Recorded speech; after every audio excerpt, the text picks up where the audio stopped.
안녕하십니까. 올해 33살 경기도 합격자 허중호라고 합니다. 안녕하십니까. 경기 공채 합격생 27살 허석입니다. 안녕하십니까. 21년 경기 소방 합격생 29살 김용재입니다. 네, 저는 처음에 소방관을 생각한 건 그냥 사람마다 다 직업을 고르는데 좀 기준이 다르다고 생각하는데 돈이나 명예나 워라밸 같은 거를 기준으로 세울 수 있어요. 근데 저는 명예를 선택했고 명예로운 일이 소방관이라고 생각해서 한번 준비를 하게 되었습니다. 혹시 형은 어떻게 생각하세요? 나도 8년 동안 다른 일을 했지만 하다 보니까 이제 생명을 살릴 수 있는 보람찬 일을 하고 싶다는 생각이 들어서 지원하게 됐지. 용재는? 저는 조금 오글거려가지고 두 분이 하신 말씀 그대로입니다. 저도 의미 있는 삶을 살고자 준비하게 되었습니다. 노량진에 와서 이제 소방학원을 알아보는 와중에 그 3군데 정도 상담을 받았었는데 다른 데보다 훨씬 더 친절하고 상세하게 설명해 주셔서 해커스 소방을 선택하게 되었습니다. 다른 사람은 어떤?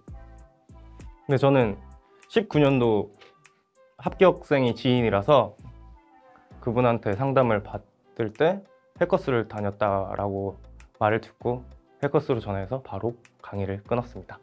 저는 그냥 공무원 합격 관련해서 이제 학원들을 찾아봤는데 가장 유명한 게 해커스인 것 같아서 그냥 해커스 소방이 있는지 찾아보고 그냥 들어왔습니다. 네, 저는 연민정 선생님이 가장 기억에 남습니다. 연민정 선생님께서 저희와 가장 친근하게 대해주시고 소방에 맞춘 커리큘럼을 그대로 잘 닦으셔가지고 저희에게 알려주셔서 많은 도움이 됐습니다. 한국사는 연민정. 네, 저는 김정희 선생님이 제일 기억에 남는데 소방학하고 소방법규를 같이 해주셔서 조금 더 두 과목을 공부하는 게 아니라 한 1.5과목 공부하는 그런 효과도 났고 매번 똑같이 필기를 해주시고 똑같이 말씀을 해주셔서 그것 때문에 제일 기억에 남았던 것 같아요. 그리고 교재도 너무 잘 정리가 돼 있어서 좋았던 것 같습니다. 저는 김정현 선생님이 가장 기억에 남습니다. 제 스스로가 영어가 많이 약하다고 생각했는데 그 교재도 그렇고 깔끔하고 세심하게 알려주셔서 저한테 많은 도움이 된 것 같습니다. 네, 저는 뉴스에서 배운 방법입니다. 교과서 위주로 공부해라. 네, 그렇게 했습니다. 저 같은 경우는 이제 공부를 하도 오래전에 했기 때문에 공부를 어떻게 할지 좀 무식한 방법으로 했는데 처음에는 깜지도 줬고 제 나름대로 어떤 공부 방식을 여러 가지 했다가 그러다 보니까 노하우가 쌓이고 그 방법을 찾아가서 공부를 하게 되고 제일 중요했던 거는 그날 강의를 들었던 거는 그날 복습을 끝내놓지 않으면 계속 밀리니까 그게 가장 조심해야 될 것 같습니다. 예, 저 같은 경우는 조금 쉬는 게 중요하다고 생각을 하는데 5일 동안 공부를 하고 나서 이틀 정도는 쉬면서 이틀은 조금 깁니다. 한 하루 정도는 쉬면서 덕수궁이나 이런 거 그 교과서에 나왔던 그런 부분들을 직접 찾아가서 읽고 나면은 오히려 머릿속에서 빠져나가지 않고 훨씬 더 좋았던 것 같습니다. 약간 휴식 같은 공부라고 생각하시면 될 것 같습니다. 저는 면접 준비를 해커스에서 똑같이 받았는데 천재근 선생님 강의가 가장 저한테는 도움이 많이 됐던 것 같습니다. 왜냐면은 일단은 떠먹여주는 것이 아닌 제가 찾아봐서 능동적으로 할 수 있게 하다 보니까 제가 스스로도 소방 직업에 대한 애착이 더 강해졌고 그거에 대해서 준비하는 게 좀 더 세심하게 준비할 수 있게 돼서 그렇게 준비를 했던 것 같습니다.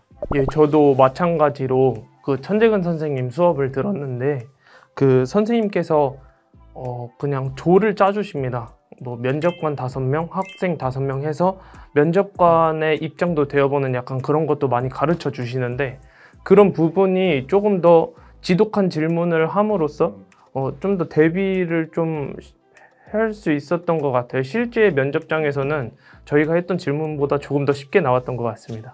저도 천재근 쌤이라서 사실 앞에서 다 말씀하셔가지고 근데 저는 사실 필기랑 체력을 잘 준비했으면 면접은 마음 편히 보면 그냥 그대로 가지 않을까라고 말씀드리고 싶습니다. 지금 기간이 얼마나 남았고 얼마나 준비했고를 떠나서 그냥 교과서만 제대로 눈으로 보고 사실 암기를 꼭 해야 된다라는 생각보다는 그냥 매일이 흘러가는 대로 하는 대로 열심히 하다 보면 언젠가는 목적지에 도달해 있을 겁니다. 그리고 항상 지금 현재도 꿈을 쫓으시는 분들에게 격려의 말씀을 드립니다. 감사합니다.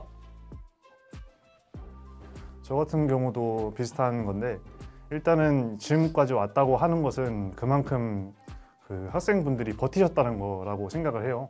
그래서 지금까지 포기하지 않았던 것처럼 급하진 않게 천천히 가더라도 점수에 일희일비하지 마시고 나는 된다, 나는 할 수 있다, 난 소방관이 됐다 라는 마인드로 꾸준히 하시면 분명히 좋은 결과가 있을 거라고 생각을 합니다. 특히나 저희 연미정 선생님께서 저한테 해주신 말씀 중에 너는 정말 강한 사람이니까 남들보다 포기하지 않고 열심히만 한다면 충분히 할 수 있다 라는 얘기를 해주셨을 때 정말 감동이었는데 저 똑같은 얘기를 학생분들에게 해드리고 싶습니다. 파이팅 하십시오. 제가 드리고 싶은 말씀은 그냥 성적에 연연하지 않았으면 좋겠습니다. 자신이 잘하는 부분에서 많이 나오면 점수가 높게 나올 뿐이고 잘 준비 못한 곳에서 나오면 점수가 낮게 나올 뿐이라서 그냥 실력을 늘려나간다는 생각으로 최저 한 80점 맞는다 생각으로 그냥 공부를 하셨으면 좋겠고, 만약 성적에 너무 일희일비한다면은 성적이 좋게 나왔을 때 자만하게 되고 성적이 낮게 나왔을 땐 좌절하게 되니까 그런 부분은 좀 생각을 하고 가셨으면 좋겠습니다. 화이팅!